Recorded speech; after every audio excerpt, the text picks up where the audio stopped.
Good morning, I'm Chitrakar and these are the headlines of the hour. The high-level commission formed by the government to probe the gold smuggling cases fails to make substantial progress. Uncertainty over the conclusion of the investigation. Valentine's Day being celebrated today by expressing love and gratitude. 350,000 roses expected to be traded today, more than 90% imported from India illegally. Former Prime Minister Shehbaz Sharif to be nominee for Pakistan's next premier to lead a new coalition alliance formed between different parties.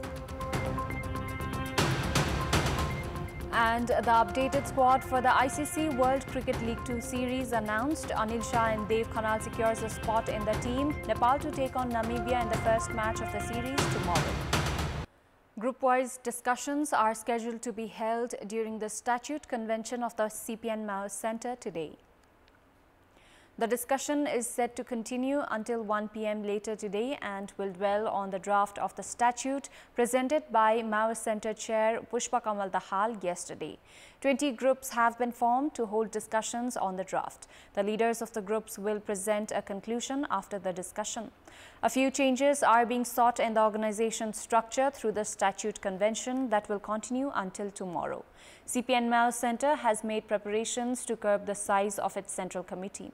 The party's central member, alternative central members, members of 3 central commissions, office bearers of 7 geographical and 3 non-geographical provinces, and members of various sister organizations have been participating in the statute convention. The high-level commission formed by the government to probe the gold smuggling case has failed to make substantial progress within the past 5 months.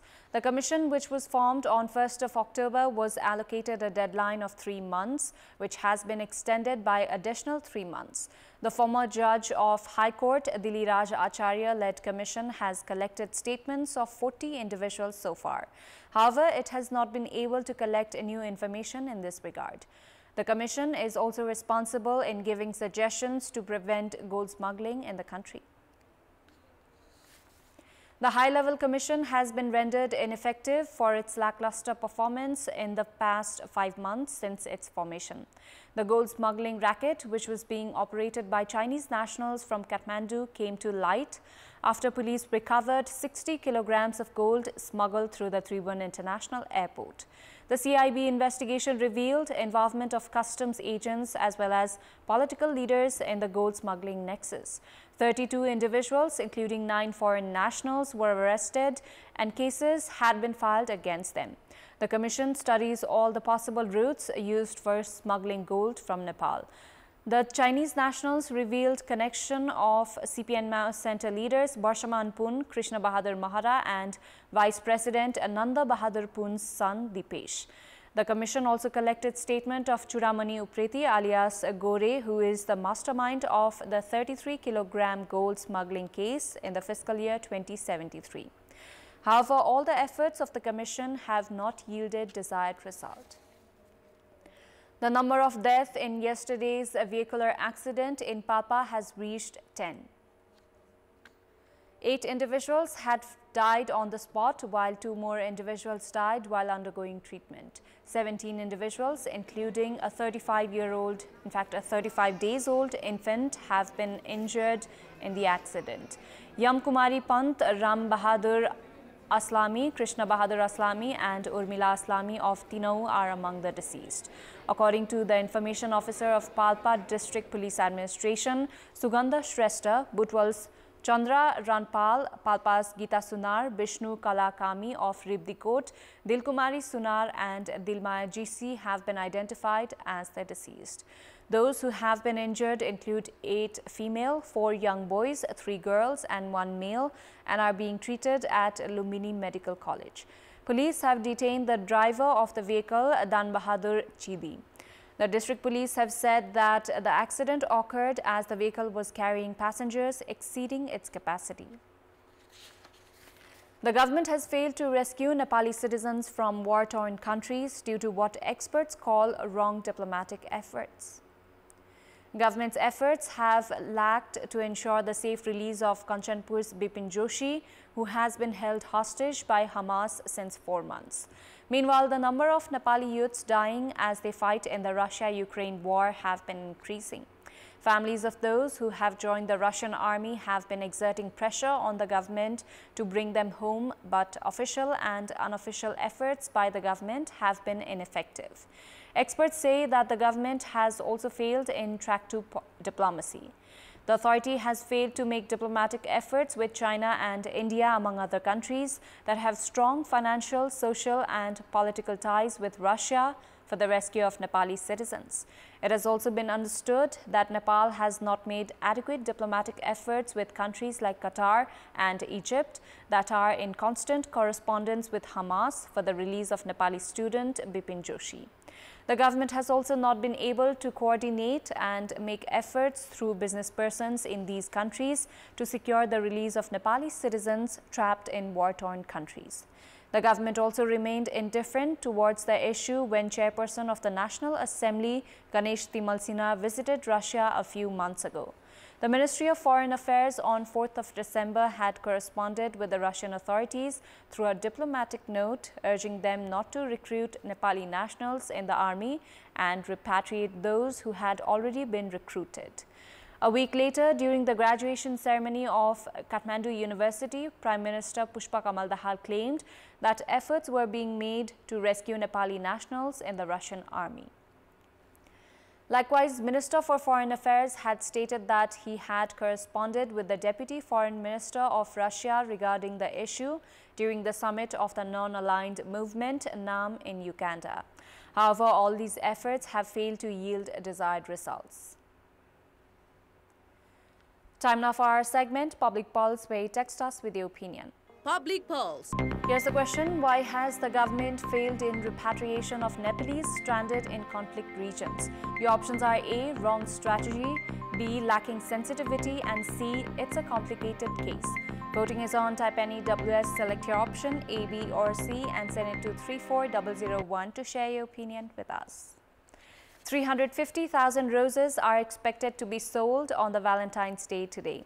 However, more than 90% of roses have been imported from India, as the flower does not bloom in Nepal during this time of the year due to winter cold. The trend of giving roses on Valentine's Day to the loved ones has been increasing in recent time in Nepal as well. According to data, 348,000 roses had been sold on this day last year. Meanwhile, the number is expected to reach 350,000 this year, which amounts to 18 million rupees. On normal days, 10,000 to 12,000 roses are sold within a day. A few years ago, Nepal used to export roses worth more than 190 million rupees annually. However, the country has been importing the flower after the rose nursery in Sundarijal, which expanded to 150 ropanis of land, closed. The domestic production can now meet only 10% of the demand. The Plant Quarantine and Pesticide Management Center last year had said that roses can be imported only after conducting 16 different types of tests. However, 2 of those tests are not even available in India, which has rather prompted smuggling of roses in Nepal. Shri Panchami, also known as Basanta Panchami or Saraswati Puja, is being observed across the country today by worshipping Saraswati, the Hindu goddess of knowledge. Worshipping Saraswati on Basanta Panchami is believed to increase knowledge and wisdom. Devotees, especially students, have been thronging the temples of the goddess at Swayambhu, Maiti Devi, Gairidhara in Kathmandu, Lele in Lalitpur, as well as those in other districts since early morning today. The day also marks the arrival of the spring season according to the Hindu calendar. On this day, educational institutions organize programs to pay homage to the goddess of knowledge.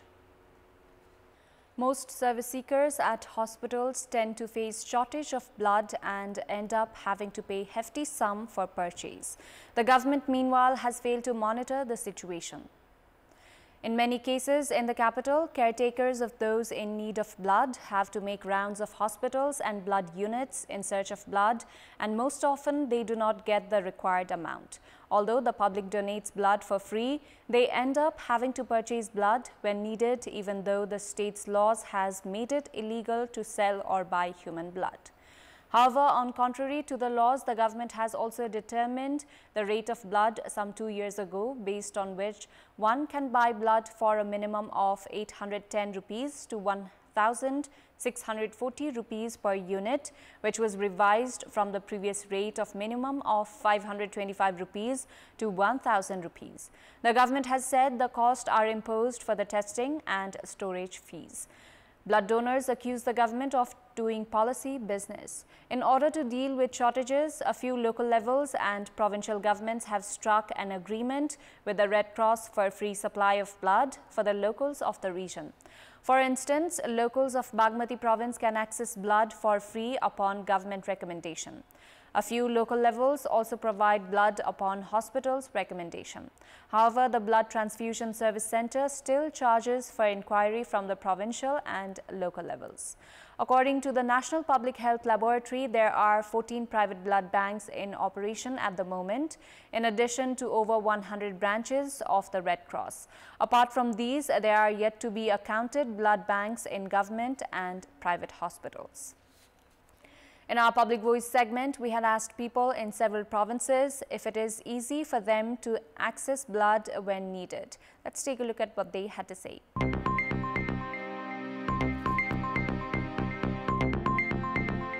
रगत पाउनलाई अलिकति गाह्रो भइरहेको अवस्था छ किनभने धेरै जनामा अझै पनि रक्तदान गर्नुपर्छ भन्ने जुन त्यो भित्री मानसिकता हो त्यो मानसिकता मैले चाहिँ कमजोर भइरहेको चाहिँ कर्णाली प्रदेशमा पनि पाएको छु। ब्लड डोनेसन गर्ने ठाउँमा चाहिँ स्वयं रोगीको चाहिँ मान्छेहरू गएर चाहिँ भनसुन गर्नुपर्ने जति सजिलोसँग पाउनु पर्ने त्यसरी पाएको र प्राप्त भएको अवस्था पनि छैन। पहिले जस्तो छैन, प्रदेश अस्पताल पनि ठीक छ। अहिले पहिलेको रगतको त्यस्तो समस्या खासै छैन। जनचेतनाको कमी छ, त्यसको लागि रक्तदान गर्नको लागि चाहिँ अहिले त्यस्तै खालको एउटा कुनै तालिमहरू ल्याउन सकेमा चाहिँ अझ सहज हुन्थ्यो। 22 चोटि ब्लड डोनेसन गरिसके। मेरै आफ्नै परिवारलाई कहिलेकाहीँ रगत चाहियो भनेदेखि म आफै भौतारिनु पर्छ।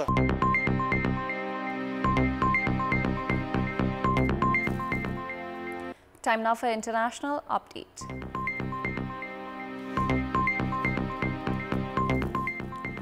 Former Prime Minister Shehbaz Sharif will be the nominee for Pakistan's next premier to lead a new coalition alliance formed between different parties, a spokesperson said yesterday after national elections last week returned a hung parliament. The Pakistan People's Party (PPP) yesterday said it would support Sharif's party to form a minority government, ending a stalemate after inconclusive elections in the nuclear-armed nation led to days of political uncertainty. A spokesperson for Sharif's party, Maryam Aurangzeb, said in a post on social media site X, formerly Twitter, that Nawaz Sharif, the elder brother of Shehbaz, had nominated him for the post. Shehbaz Sharif belongs to his brother's Pakistan Muslim League Nawaz PMLN, the largest recognized party with 75 seats, and PPP is second with 54. Together, the two parties have enough for a simple majority in the 264-seat legislature. Independent candidates backed by jailed former Premier Imran Khan have won 101 seats, making them the largest group, but they cannot form a government on their own, having run as individuals and not a party, and have ruled out alliances with PMLN or PPP. The co-chairperson of the PPP, former President Asif Ali Zardari, said his party expects former Premier Imran Khan's Pakistan Tehreek-e-Insaf to be part of a reconciliation process. However, the alliance has ended uncertainty over government formation for now, 5 days after the February 8 vote that gave a split verdict and sparked worries of fresh instability. United Nations humanitarian chief Martin Griffiths has warned an Israeli assault on Rafah, Gaza's southernmost city, could lead to a slaughter. Griffiths said Palestinians in Gaza were already suffering an assault that is unparalleled in its intensity, brutality, and scope.